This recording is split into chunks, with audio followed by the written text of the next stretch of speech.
Hello, everyone, and welcome back. And we will be discussing today the function of ego. So, if you have taken courses with me previously and you have been enrolled in a course of purification of soul, you know that how important the function of ego is. And we have looked at a lot about like how ego has positive and negative traits and how we need to overcome our ego. But it doesn't mean that we have to annihilate our ego. So, there is a function for it. Of course, if God has created, then there is a function for ego. What are some of the benefits of ego? So we will look at that in this chart, that what are some of the benefits and how can we achieve a healthy approach towards our ego. We need to balance between soul and between ego. Ego is very important because we are living in the world and we function in this world, so there are some benefits to it. But then we also need to move beyond egoistic traits in order to achieve purification of soul.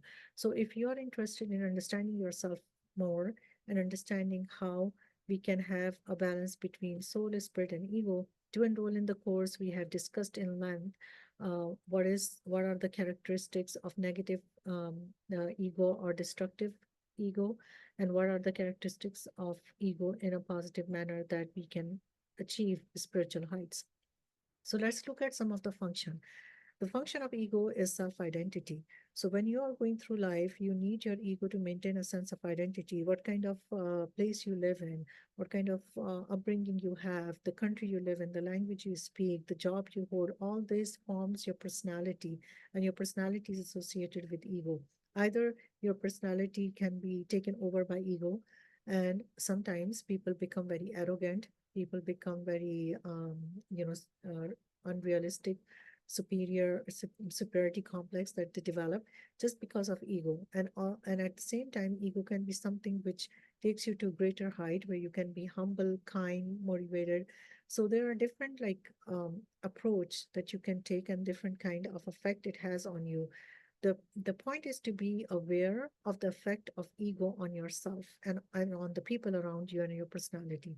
So social responsibility is also one of the function of ego. It gives a sense of accountability, which is critical for ethical behavior and contributing positively to society.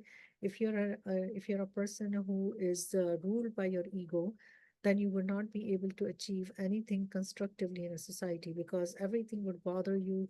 Everything is about about you. It will be more self-centered approach rather than more altruistic approach that you take towards benefiting others.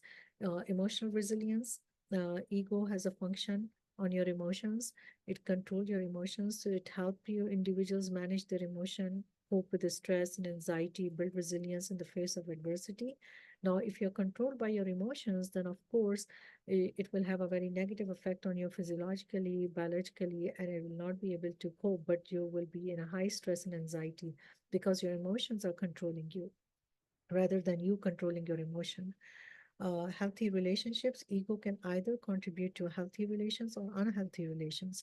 If you are controlled by your ego, you will have unhealthy relations, you will hate everyone around you, you would not be interested in approaching people, talking to them, and you will not see any benefit in it.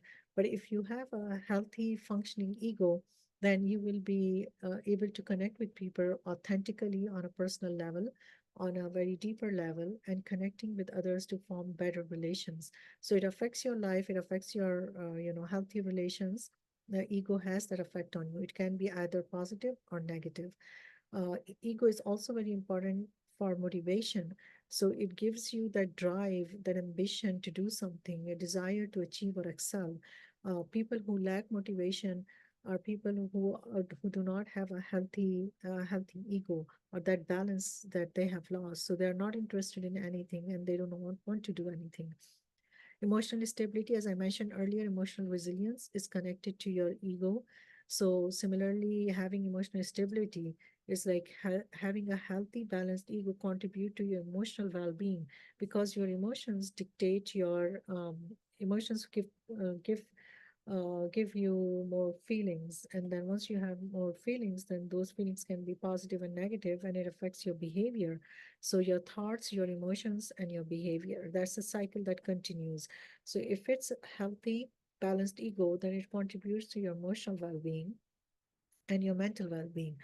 The more people who are unhappy, are because they are controlled by their ego. So they do not find that balance, and they're unhappy, they have instability in their life, unhealthy emotions, and it affects them physically and also mentally. Uh, then personal growth. Function of ego is personal growth because you will be on the journey of improving yourself.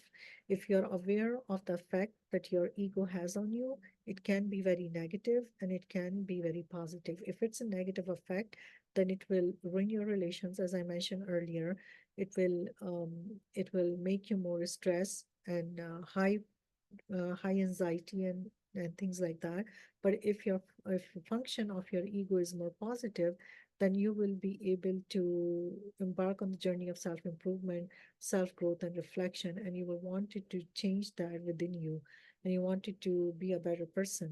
So, uh, itself, ego is not something which should be annihilated completely, but you have to understand what is the function of ego in your life and how it's contributing in your personal relations, what kind of effect it's having on your personal growth, what kind of effect it's having on people around you.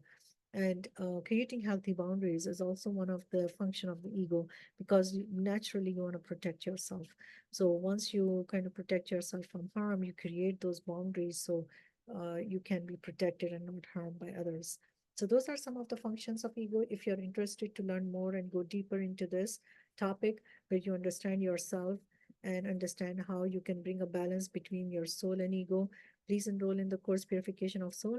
And also you can approach me for one-on-one coaching or counseling, and I'll be happy to help you go through that process and understand what we have and how we can achieve a balance. And this is a very um, a study that we need to do on a deeper level so we can reach towards evolution of soul, and we can progress spiritually, mentally, and intellectually.